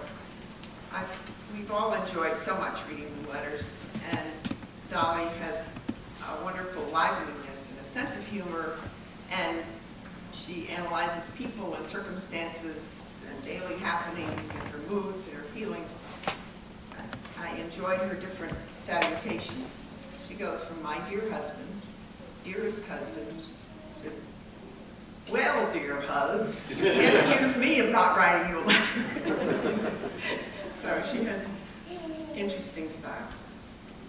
My dear husband, this is written Sunday morning. Oh, and I want to tell you before I start that this is when she is expecting her child, and she also talks about the reasons why they might want to move from a separate dwelling into the factory, the communal dwelling of the association. Written Sunday morning. My dear husband, thinking you may be in Boston the first of the week, I seek myself to give you some account of matters that have occurred here since you left. And first of all, I am waiting with all patience I can for you to return to help me through my confinement, or I know not why else it is that I am so long in this state of anxiety and waiting. I hope, therefore, that your business will admit of your returning by the last of this week. Aunt Mary has been quite tired out with the care of Aunt Ruth. She has been more unwell the past week, and I do not know, but her sands have almost run out. Elmira has been sick all before past of last week, but is now nearly well. The next day after you left, Mr. Mack came to me and wished to know if I was willing to exchange tenements with him. I told him that he knew that I had always been willing to live in the factory, but that you had objections to living there, and I should not decide anything about it, but they must write to you. Mr. Mack said that he felt himself pledged to raise $1,000 in the educational department, that he had been promised a suitable place for the school, and that he had advertised that they would be ready to receive scholars the 1st of May. After receiving your letter, I read what you wrote about moving both to George and Mr. Mack. George was disposed not to do anything about it until you returned, but Mr. Mack was very anxious to move, and he thought George did wrong not to write me more particularly about the reasons why it is necessary that we should move. Mr. Mack suggested that we might move up to Samuel Hill's house if I thought you would prefer it. I told Mr. Mack at last, if he conscientiously thought that the good of the association required that we should move, we would do it. As far as I was concerned, I thought we had better move, for I had Aunt Ruth and her nurse to board, and she was liable to die and make much more work, and Mary almost sick, and Elmira quite, and I could not see how the family or myself would be taken care of. So I told Mr. Mack, if we were to be moved before the 1st of May, the sooner we moved, the better. Accordingly, at 11 o'clock yesterday, word came that we would exchange tenements yesterday afternoon. And so, after picking up our clothes and getting things in shape to be moved, I went down to Catherine's and spent the afternoon, leaving all for others to do. About sundown, I came down to the upper story of the north-southeast corner of the factory, where I found my family and goods. I think you will like the change very much. It seems pleasant to me to get up and have time to see to the washing and dressing of the children before breakfast, and have them look decent by breakfast time. And the noise, I think it is no more annoying than the whining and grunting of neighbors' children. Monday evening.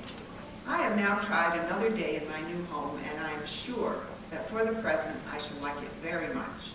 After almost 17 years of more or less care of housekeeping concerns, it is a great change to have no responsibility about what we shall eat and what we shall drink.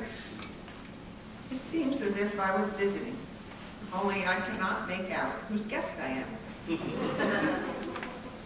Elmira is nearly well today. Aunt Mary has got quite rested and has gone to stay the day with Aunt Ruth. The rest of us are as well as usual. All desire very much to have you get home and see how you will like it. And I'm very much disappointed about the noise here. I think I can truly say I have not spent so quiet a Sunday since I have been in the association as I did yesterday. I hope you will be able to effect some arrangement by which you can stay at home, and that by our past experiences, disappointments, and trials, we may grow to be a better and happier family here, and be prepared for a reunion with those of us who have gone in their innocence and purity to the world where there shall be no more sorrow or crying, and where all tears shall be wiped from every eye.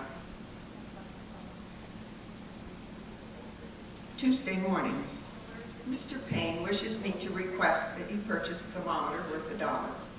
I should like to have you call upon Ann Mann and get Mary and Sarah some cheap and pretty summer bonnets and pay for them out of the money due from me from the silk department. I am sensibly admonished that my time has fully come. Oh, that you were here. And now, Wednesday morn, dear Father, I welcome you not only by the name of my father, but as the father of 6 happy and I trust good children. The last to make up the 6 came into your charge last night, 12:15. It is a son and a brother. Aunt Nancy and Mary say that it is the exact picture of Ebenezer, dark hair and all. Mother is very comfortable and indeed never got along more comfortable. Aunt Nancy was the sole attendant. The children know nothing about it yet. Lucy heard it cry and said, "There's the baby," but nobody noticed it. You don't know how relieved I feel not to have the housework to take charge of, and everything seems so much more as it ought to be. And I think it is about as still here as it was at our old home. Come back as soon as possible, Saturday at the farthest, because it would be quite an erroneous idea for the babe to get that it had got no father when it has. It is so very knowing that I do not know, but it says Potter and Mother. I shouldn't wonder. From loving Elmira. Right.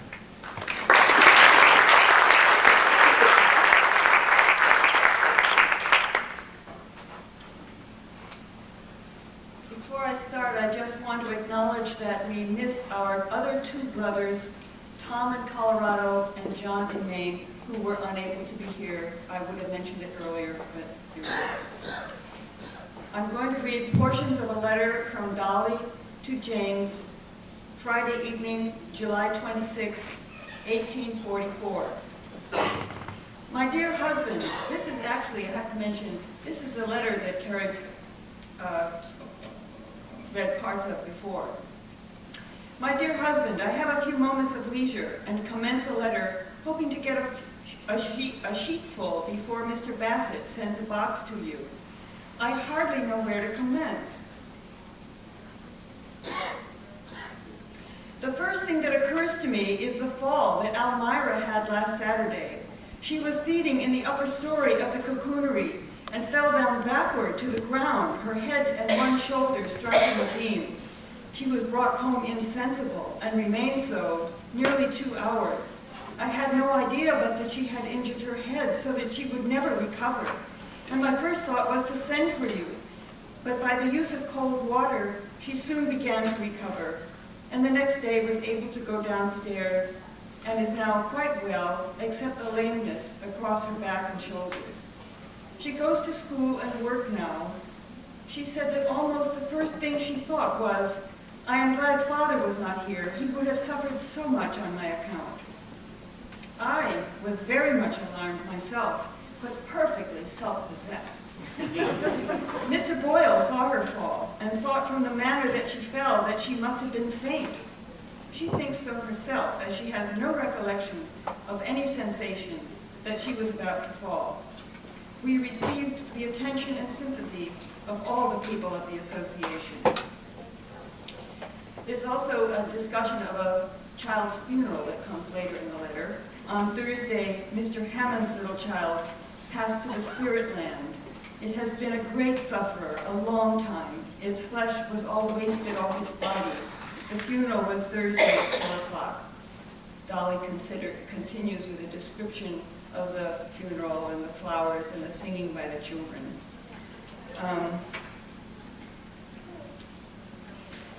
Last evening, after the funeral, 2 of Sojourner's daughters came from New York. Their meeting was very affecting. One of them came like the prodigal son, having disobeyed her mother and gone to live with a man who is a widower, and, under promise of marrying her, kept her to take care of his family, and I do not know what more, until she became afraid of him, and he abused her shamefully. Some friends of Sojourner's rescued her from his grasp and rode up to see if she could come here. They said she could, and her sister came to accompany her. They are 2 fine-looking negresses, as you ever saw, and are energetic, like their mother.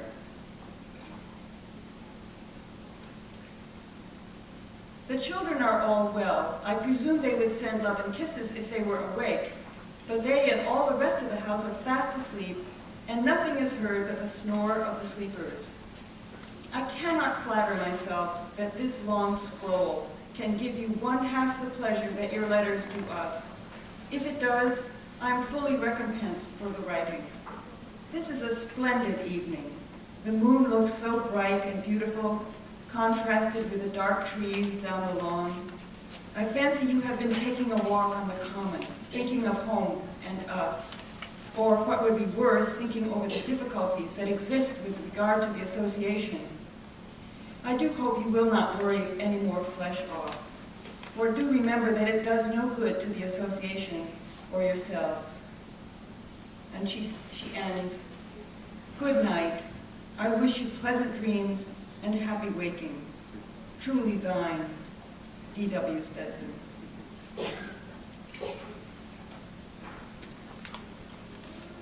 This letter is from Elmira to her father as a 17-year-old, written March 4th, 1845. This is a letter I like because it talks a lot about the aspirations and possibilities opening for women in that time. Ever dear father, there is a box to go to you day after tomorrow, and I thought I would commence at this early period to be sure of having something for you. I have found it best to take time when it is going, and for another reason I write too. I feel, yes, know that I ought to disclose all my life plans to those who have thus far been one of the means of keeping life in me. You know that it has always been the greatest wish of my existence to be a thoroughly and highly educated girl. To this purpose I have laid all my plans of life, and my hopes for the future have been to this end. I never have said a great deal about it, but enough as I thought to have those around me know what my dearest wishes were. I have said little, but thought all the more. I have from necessity for a while past given up all hopes of pursuing such a course of study. But I have been reading and hearing a good deal within a few days of Margaret Fuller, the author of Woman in the 19th Century, which is a very superior work. She is an almost entirely self-educated woman. Her father was once a wealthy man, but failed in business, and being honest, he gave up almost everything. But Margaret was very ambitious, and she went on with her education alone. And it is the opinion of all who are acquainted with her that she is a very superior woman. Mr. Mack knows her, and he says that he never saw a woman with such a mind and so complete an education. I do not expect to come up to her, however, in talents, but I can do my best for it.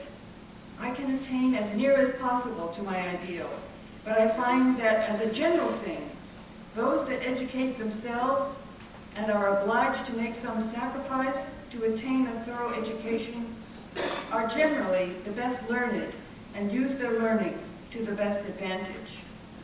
But it makes no difference to me what such persons have done or are doing. I want a good education, and I think I can have it by improving every moment. I really did not know how much time I had until I tried to improve every moment of it. My plan is this, and I go to Mr. Mack for his opinion of the authors and works. The following are the branches: a thorough course of ancient and modern history, Latin, philosophy, astronomy, chemistry, algebra, geometry, physiology, and botany. Geography as distinct from history, I think I have a pretty good knowledge of. Grammar I am going through with now minutely. These are the principal ones. There are others which would come in incidentally. I hope Mr. Mack will be able soon to teach me in Latin. This study may seem to you as rather foolish for me, but it has always been my wish to be a good Latin scholar, and I hope to go through with it. I shall expect to work my regular number of hours, and improving diligently every moment, I think it will take me 4 or 5 years to do what I have stated. I think I have duly weighed all things, and feel convinced that I can and ought to do it. And if I meet no opposition from you, I shall commence immediately. I had hoped to go to some seminary for a year or two and devote my whole time to study. But if I can't do so, I must do the best I can, and this is the best I can think of. I hope you will think favorably of this proposition, and will give your opinion of it as soon as possible, for I feel that every moment that is lost now is of great importance to me. And she ends. Give love to all, and believing myself to be your loving child, I close this epistle, which I hope you will answer soon. Elmira B. Stetson. And then she adds a postscript. Why don't I hear something from that purse I knit from Mrs. Appleton? Don't she like it?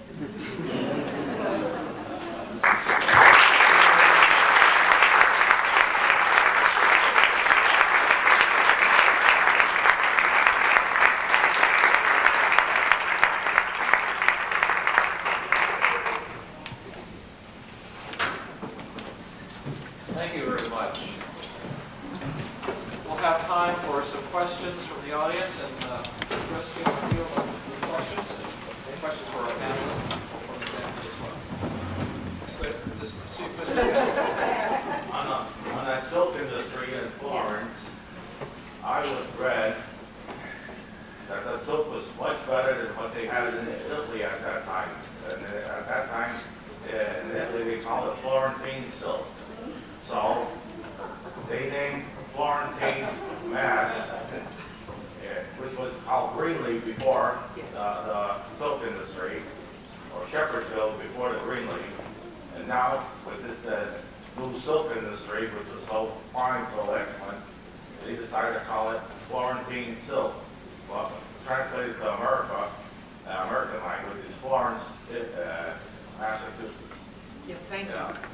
And then also, when the silk industry got going good, Accountants Upholstery, which is part of the Smith physical building right now on West Street, they make silk stockings there. And we also had a course in Smith School how to weave the silk, or the top part of the silk, not the heel part, and that was a 3-year course how to do that. But now, of course, silk is gone. And another thing about the silk industry, mulberry trees at that time were 35 cents each. Mr. Lyman sold a lot of them, made a fortune, and he started the Lyman Opera House, which is the Academy of Music now, which he donated to the city of Northampton.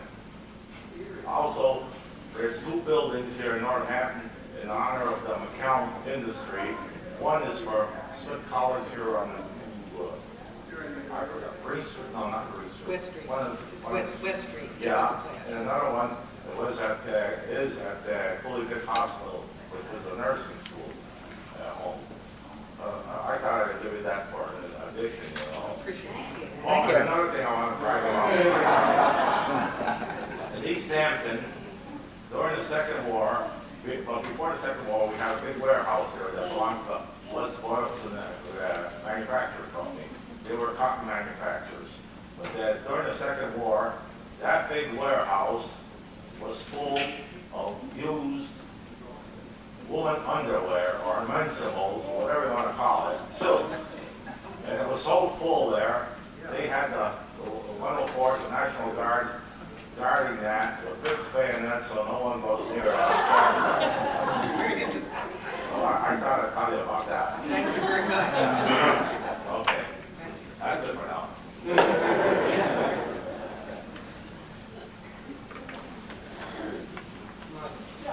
I don't know if this would be a question for the Stetson descendants or for yourself.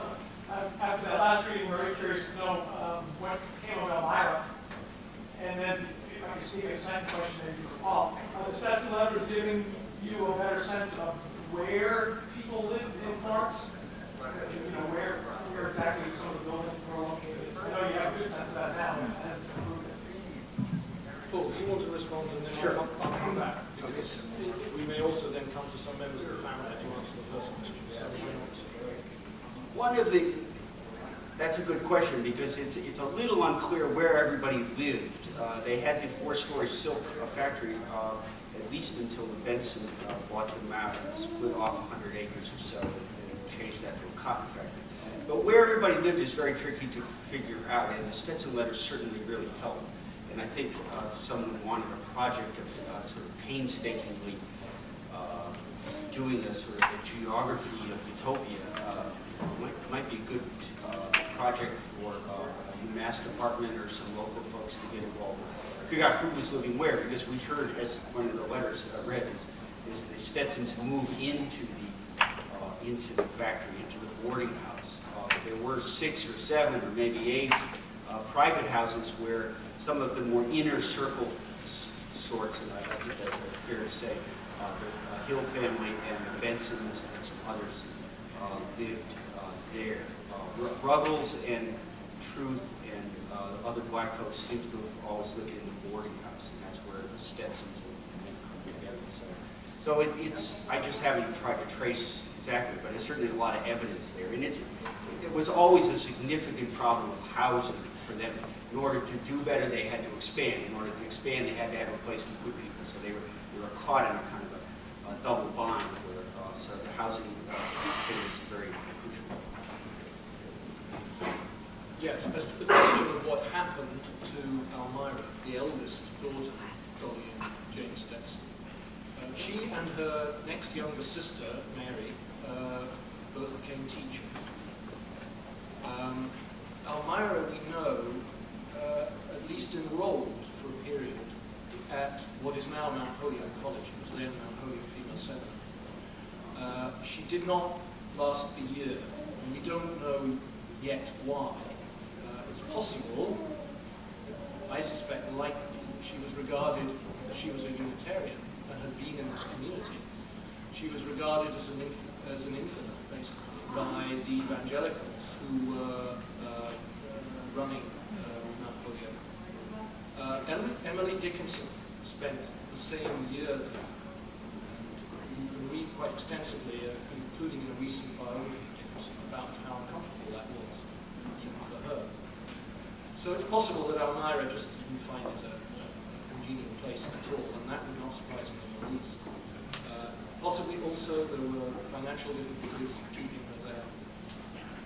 At all events, she did return to Northampton, and we know from the 1850 census that she and Mary were boarding a house at Broughton's Meadow, Greenville, as it was then sometimes called, and presumably working as teachers.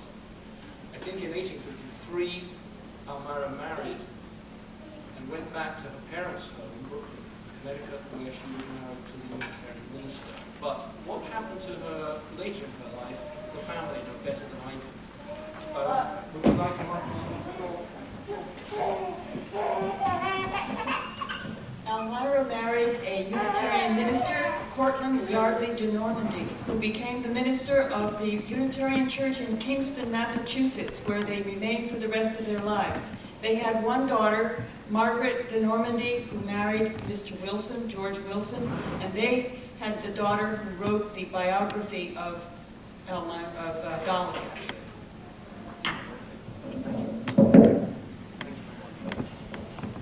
We don't know whether she completed her course of study, in other words. James.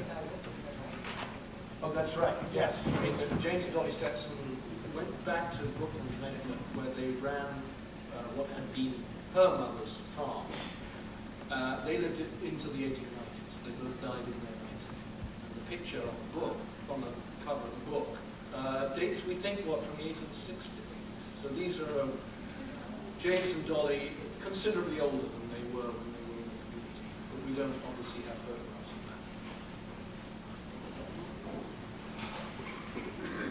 of that. Yes? I have to have a couple questions. One is, were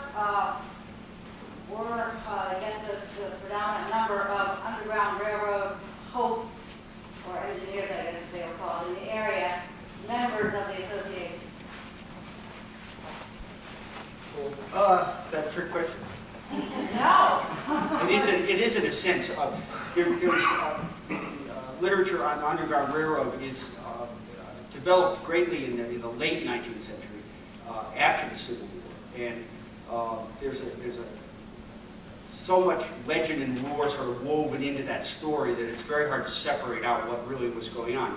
And one of the ways in which it was portrayed in the late 19th century, at the same point at which Charles Sheffield and George Stetson and whatnot were remembering their earlier lives, is in making the Underground Railroad sound much more official, much more organized, much more structured than it in fact was. So you get these engineers, you get these sort of, this sense of stations, almost expect to see an official Underground Railroad outfit, T-shirts and ball caps or something. And in fact, it was a very informal network, and I think there's more and more interest in sort of exploring that in a scholarly way out there. But it was nowhere near as it is about, yes ma'am, and come right along here, and that sort of thing. So, but it's a really interesting question. Thank you. The other question, Paul, of you also is the Haydens that you mentioned who had the so-called marriage. Was he one of the Hayden brothers of Hayden? Well, the woman was actually Hayden, Harriet Hayden, and she was from Maine. She and her sister came and became members, and Sidney Southworth was the young man, and I forget where he was from. He was also from Brooklyn, Connecticut. He was from one of the Brooklynites. Okay. Right. And it was a very romantic marriage, but it put relations and reputations kind of on the line. Thank you. But if, yes, so these Haydens were not directly connected with the Haydens of Williamsburg. Right. But to go back to your first question, it's very likely, we know from remarks in the Stetson letters, in other documentary materials, and from some records from the community, that there were fugitive slaves there and others coming through. We don't know how many, we don't know how often. I think it is reasonable to surmise that there were other fugitive slaves coming to and being brought through Northampton at different times. Northampton was also a centre of a sort of rival abolitionist group. I mean, there were evangelical abolitionists active in Northampton as well, including members of the Hayden family, since you mentioned them, who, along with the Willistons, for example, ran a newspaper here, the Hampshire Herald, for 3 years from 1845 to 48, which was an organ of evangelical abolitionism. It seems likely, though we don't know for sure, that they were also part of a network which would have brought people through. So, precisely because these things were so informal and depended on personal contacts, I think it's quite unlikely that the fugitive slaves in Northampton were all, as it were, handled by the community. Okay. I think rather the opposite conclusion. But that's only a surmise. And if people could do some work to try and figure it out, it would be very helpful. Just as an FYI, and probably a lot of people in this audience know this, but one of the houses at Smith, Sessions House, has always been touted to be a station on the Underground Railroad. In addition to that, there are several in Worthington and Huntington that I located. Yeah, there are a number of efforts in the area to get documentation about houses connected with the Underground Railroad. And there's now a national register we use to document this. Yes, and then Chris, just to follow up some of your comments about religion. Yeah. I believe I read that they were both Unitarians. Yes. But that James may have been a bit more committed to that than Dolly. They both were very fond of Reverend May. Yeah. But they had some differences. Yes. I'm sort of interested. Yes. Yes, I'm afraid it was. Yes, they both were members. Brooklyn, Connecticut, as far as I know, had the first Unitarian church in Connecticut. And its minister in the 1820s was a man called Samuel J. May, as he referred to, who also became a very prominent abolitionist, and whose brother, incidentally, was a member of the Northampton community for a period, and whose sister, getting this right, was the mother of Abby May. Sorry, Abby, the mother of Louisa May, and they, of course, were another utopian community, Fruitlands, which all got memorialized in an essay in the 1870s.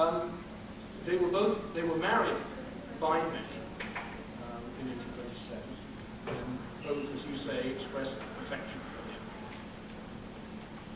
him. These letters say relatively little about Dolly's own religious reflection. She does have debates with James about their attitudes towards debates that are going on in Unitarianism in the 1840s, particularly over the theology of the Boston Unitarian minister Theodore Parker, whom James goes to listen to the preaching of when he's in Boston. But there is less evidence than I would like to exactly what she thinks about it. So I'm going to evade your question. But if anybody can find more letters, particularly the letters of James, which are still largely missing, but some of which we know did exist 20 years ago, we may get more light on this, because he would probably have been a more effusive writer on these questions than she was. And we might get to know something from his letters about what she was thinking as well on those schools. And would it be appropriate to read this section where she talks about her objections to Parker's theory? yeah, Just read that. It's a short sentence. yeah. She's been talking in her letter about someone who's grieving over the loss of her child, but at this point she said, "Oh, this is more than human nature can sustain, unaided by that religion that sheds light even on the darkness of the tomb. And here is my objection to Parker's theory. If he denies to Christ all authority except that what belongs to any true man, and he says that Christ was sometimes mistaken, and also if he did deny the resurrection of Christ, I know not on what he would base a hope of immortality. Surely not on the almost universal desire for it, for all desire happiness here, but they do not obtain it. I sometimes doubt whether any do."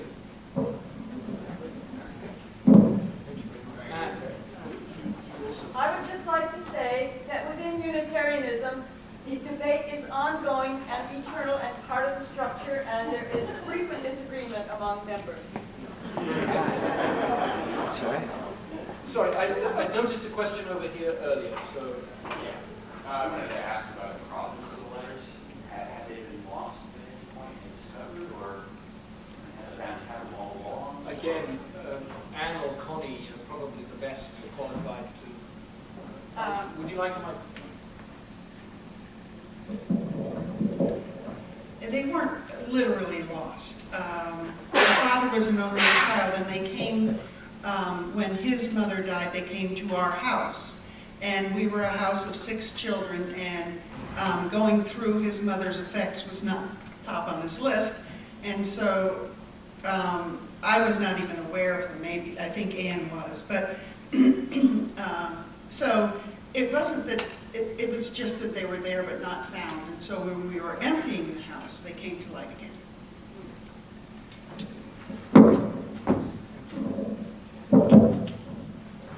Yes, one final question. Sorry. Okay, I saw a question here. But I also... I think there's someone else there. Okay. We had a question about the numbers of blacks. Did you say at one point 4? We know of 4 who were in the community for some time. It seems like a low number out of 220. Yes, but it's high, considerably higher than 0.